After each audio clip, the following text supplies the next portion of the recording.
Amalannya, kalau saya meminta Pak Yai, ini pasti tidak diterima. Karena di sana orang cantik dan orang kaya. Saya orang jelek, orang yang tidak punya. Sudah pergi aja ke sana, bilang disuruh saya. Dipergiin sungguh ke rumahnya, pergi ke rumahnya. Ya terserah, ditemani oleh orang tuanya, sampean ada keperluan apa? Saya terus terang Bapak, disuruh Pak Yai, disuruh guru saya suruh minta anak sampean untuk menjadi istri saya. Lah karena itu disuruh Yai, akhirnya diterima karena disuruh Yai. Nah ini kalau santri mendapat barokah kiai, diterima oleh kiainya, oleh orang tua. Ya akhirnya terjadi pesta perkawinan di saat itu. Setelah berjalan beberapa waktu,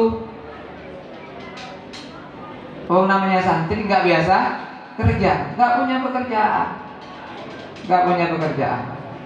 Akhirnya dituntut oleh orang tuanya, disuruh kerja. Ya tidak bisa kerja, namanya santri nggak bisa kerja di pondok. Biasanya pekerjaannya ngaji, baca kitab, belajar gitu. Terus dituntut untuk bekerja. Kemudian bingung santrinya ini. Nah ini resiko bagi saya ini katanya. Pergi kiainya, sowan ke Pak Kiainya, ada apa nak? Sekarang Pak Yai saya dituntut harus bekerja. Terus saya ini mau kerja apa? Gak punya pekerjaan saya ini. Bilang, sambian bilang disuruh saya, sampai gak boleh kerja, harus sambil berjuang, harus mengajar. Suruh cari tempat untuk mengajar saja. Akhirnya pergi ke orang tuanya. Ya begitu pula. Terus terang kepada mertuanya, saya oleh Pak Yai gak boleh kerja, disuruh berjuang, suruh ngajar, suruh carikan tempat mengajar.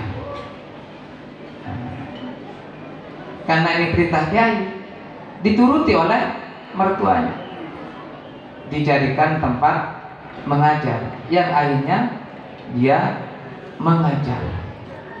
Alhamdulillah dengan mengajar itu, ya sudah tidak bisa mengajar lagi. Namanya mengajar, apalagi mengajarnya di swasta, tidak seberapa bayarannya. Terus berjalan begitu, gak bisa kerja akhirnya, sampai punya beberapa turunan, ya pekerjaannya hanya mengajar tersebut. Ini karena barokah dari guru.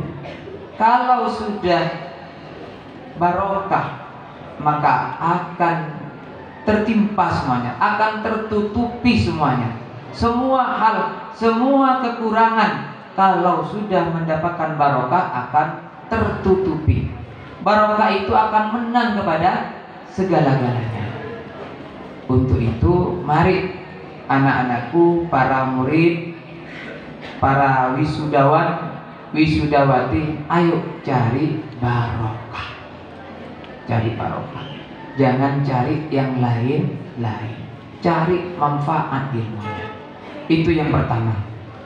Yang kedua, bida'watil walid, dengan doanya orang tua. Ilmu manfaat, ilmu barokah dengan sebab doanya orang tua. Mari Bapak Ibu sekalian, doakan putra putri jenengan semuanya. Karena doa jenengan semuanya itu sangat mustajabah, sangat mandi. Apalagi ibu, ini tandingannya beberapa puluh wali. Bahkan ada keterangan Du'aul walid 'alal walad ka du'ain nabi 'ala ummatihi. Doanya orang tua kepada anaknya itu bagaikan doanya Nabi kepada umatnya. Maka mari jangan segan-segan setiap waktu, jangan lupa kirim doa, baca Fatihah kepada anak-anaknya. Dan jangan sampai putra putri jenengan terlontar ucapan anak saya beling, anak saya nakal, disuruh gini repot, suruh sholat repot, pokoknya satu desa itu paling beling anak saya. Ini doa seperti ucapan seperti ini doa kepada anaknya, yang akhirnya anaknya nakal sungguhan, beling sungguhan. Paham ibu-ibu? Ibu-ibu terutama, jangan sampai terlontar ucapan-ucapan seperti itu. Begitu pula bapak-bapak. Udah dikatakan anak saya pinter, saking pinternya anak saya selalu menggoda, paling full menggoda. Udah sampai dikatakan nakal, beling, mokok, gak gelem manut. Jangan ya, jangan. Takut ini nanti akan menjadi doa yang akhirnya anak-anak kita semuanya jadi anak yang nakal.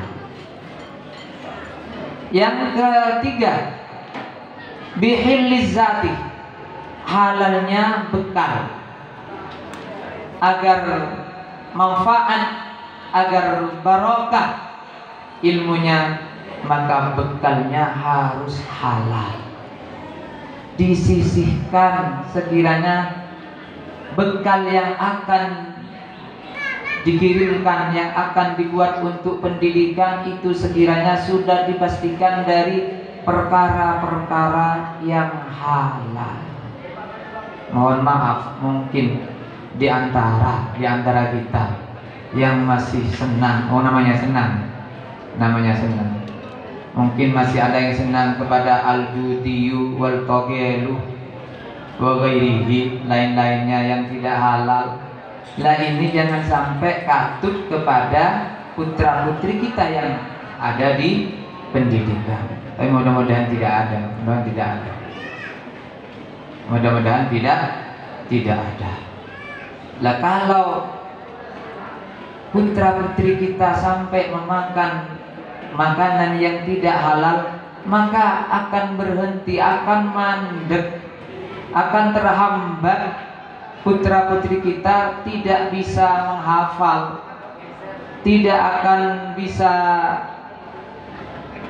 mengerti ilmu yang akan diberikan, keterangan-keterangan yang akan diberikan oleh Bapak Iwan Guru tidak akan masuk ke dalam hati putra-putri Bapak sekalian.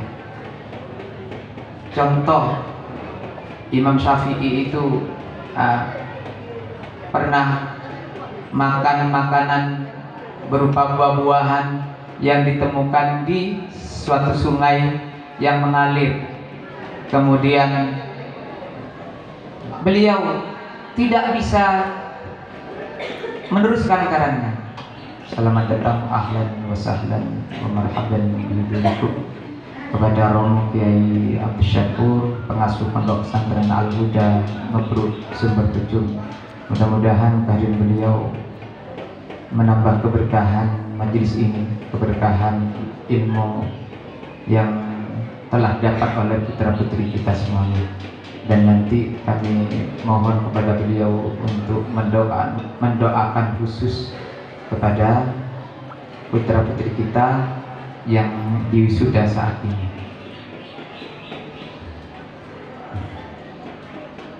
Benar Pak ya.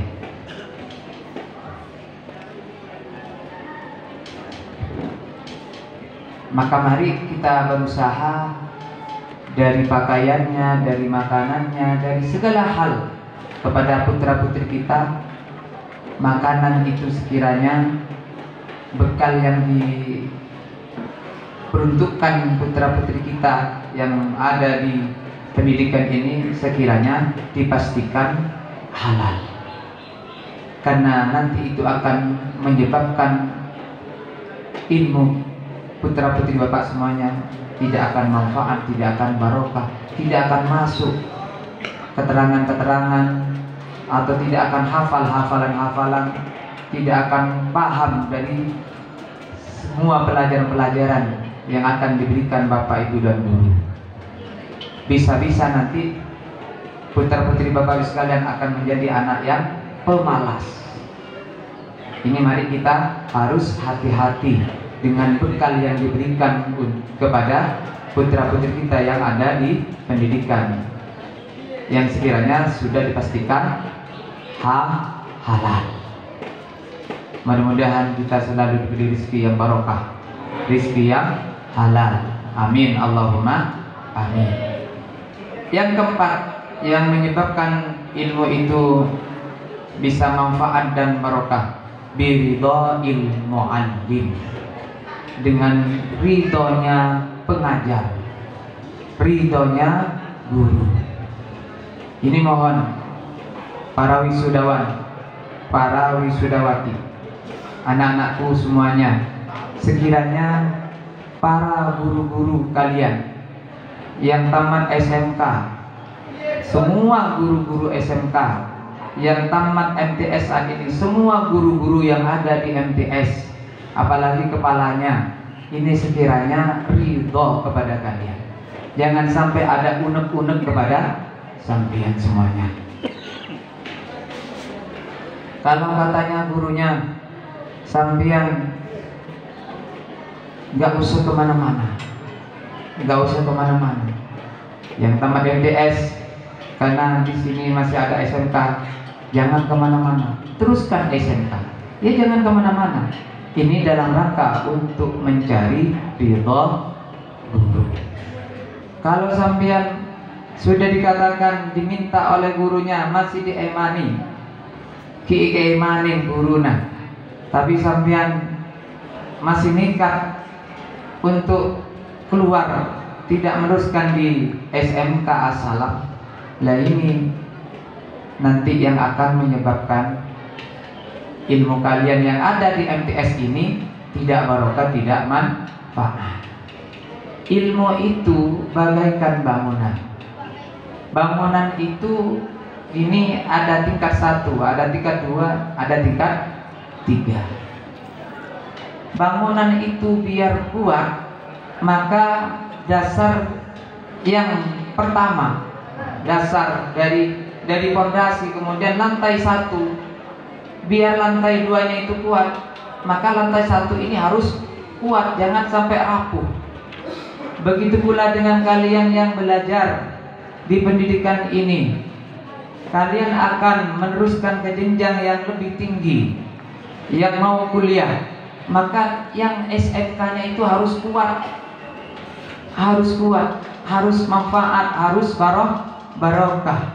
Bila yang di SMK-nya itu tidak barokah, tidak manfaat, jangan kau harapkan ilmu kuliahnya itu akan manfaat barokah. Begitu pula yang tamatan MTS akan ke SMK atau ke jenjang yang sederajat. Kalau yang di MTS itu tidak kuat, tidak manfaat, tidak barokah, dari guru-guru yang asal itu tidak manfaat, tidak barokah, jangan kau harapkan ilmu kamu tingkatan berikutnya itu akan manfaat, akan barokah. Paham anak-anakku, para wisudawan, para wisudawati? Paham ya? Dan di pendidikan Pondok Pesantren As-Salam ini yang lebih mengutamakan keagamaan, lebih mengutamakan ibadah. Setiap hari sebelum pembelajaran, putra-putri Bapak datang disambut dengan pembacaan qasidah burdah, disambut dengan bacaan Asmaul Husna. Setelah itu baru sholat duha. Setelah sholat duha baca Yasin, baca Waqiah. Setelah itu pembelajaran Al-Quran. Pembelajaran Al-Quran. Setiap hari Bapak Ibu dikirimi oleh putra-putrinya yang ada di As-Salam ini, dihususi. Nah, begitu pula kakek nenek moyangnya, orang tua yang sudah meninggal dunia, dihususi, dibacakan Fatihah, dibacakan Yasin, Waqiah, sholawat dan sebagainya. Betapa beruntungnya putra putri Bapak yang ada di lembaga ini. Saya tidak mempromosikan, bukan promosi. Memang kenyataannya seperti itu. Bapak Ibu sekalian bisa ngamati kalau nggak percaya. Sewaktu-waktu, kalau ada waktu, monggo hadir jam 6:30. Apa yang dilakukan oleh para siswa dan siswi sampai jam 7:30. Itu setiap hari. Dan mungkin Bapak Ibu kalau ada waktu, coba diamati pendidikan-pendidikan yang lain, apalagi yang negeri, SD negeri, MTS negeri, SMK negeri. Sampean pergi ke sana, amati. Saya membimbing sampean. Apakah Bapak Ibu sekalian akan mendengar bacaan sholawat, mendengar Asmaul Husna, mendengar bacaan Yasin, ada yang sholat duha? Cari keliling kemana-mana. Kalau ada sekolahan yang seperti itu. Lain kalau itu memang di pondok pesantren. Kalau sekolahan formal, kalau ada kegiatan seperti itu, nanti sampai lapor pada saya. Ada Pak di sekolahan sana itu. Gak apa-apa, sampean teruskan di sana. Dan biaya dari kelas 1 sampai wisuda saya tanggung. Kalau ada sekolahan formal yang seperti itu, monggo sampean amati. Di mana ada sekolah negeri, sekolahan formal yang kegiatannya dari awal baca qasidah burdah, membaca Asmaul Husna, sholat duha, baca Yasin, baca Waqiah, dan baca Al-Quran, baca tawassul, mengirim doa kepada orang tuanya, kepada keluarga yang sudah meninggal. Kalau setiap hari Senin baca Dalail, kalau setiap hari Kamis sholawatan bersama-sama membaca Sumtud Duror. Di sana ada pengajian dari para habaib secara bergantian, dari syarifah-syarifah yang secara bergantian. Kalau ada sekolahan yang seperti itu, kalau ada sekolahan yang menjaminkan bisa menerjemahkan Al-Quran, di sini ada PPTK namanya. Silakan putra putrinya Bapak Ibu dipindah ke sana, didaftarkan di sana, dan lapor kepada saya, biaya saya tanggung. Saya tanggung, insya Allah. Mudah-mudahan saya ada rezeki. Dan ini khawatir Bapak Ibu sekalian, takut nanti ini berakibat di akhirat kita semuanya. Saya sudah menyampaikan seperti ini biar saya lepas dari kewajiban. Takut nanti di akhirat ini menjadi tuntutan anak-anak kita. Loh, kenapa anak sampean kok jadinya seperti itu? Nggak bisa baca Al-Quran, nggak bisa mimpi tahlil, nggak bisa istighosaan, nggak sholat. Nah, ketika anaknya ditanyakan oleh Allah, kemudian anaknya mengatakan, "Lawang saya sama bapak sama ibu disuruh teruskan ke sana," atau oleh bapak ibu, "Saya boleh kok meneruskan ke sana." Lah, takut nanti menjadi tuntutan seperti itu nanti di akhirat.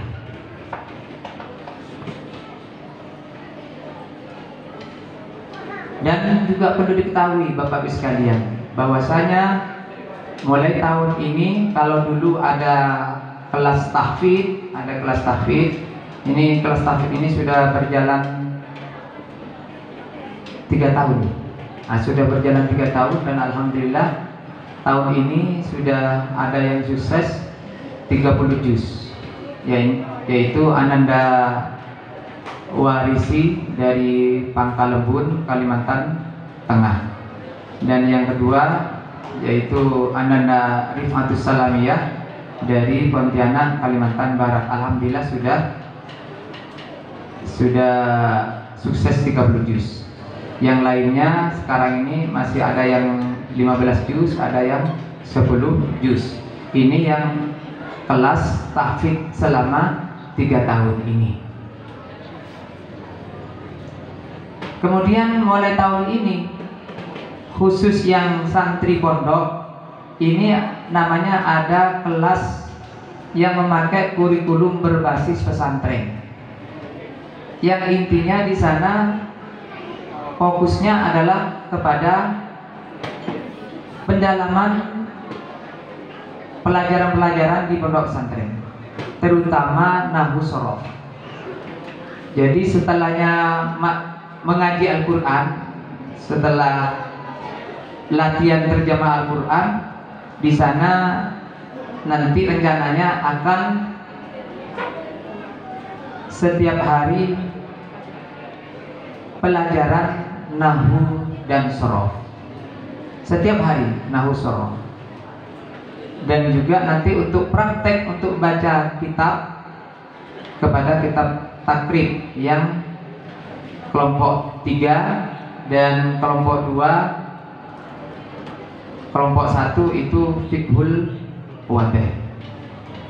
Harapan saya dengan adanya kurikulum ini, santri selesai dari MTS, santri selesai dari SMK, meskipun sedikit-sedikit bisa membaca kitab, insya Allah.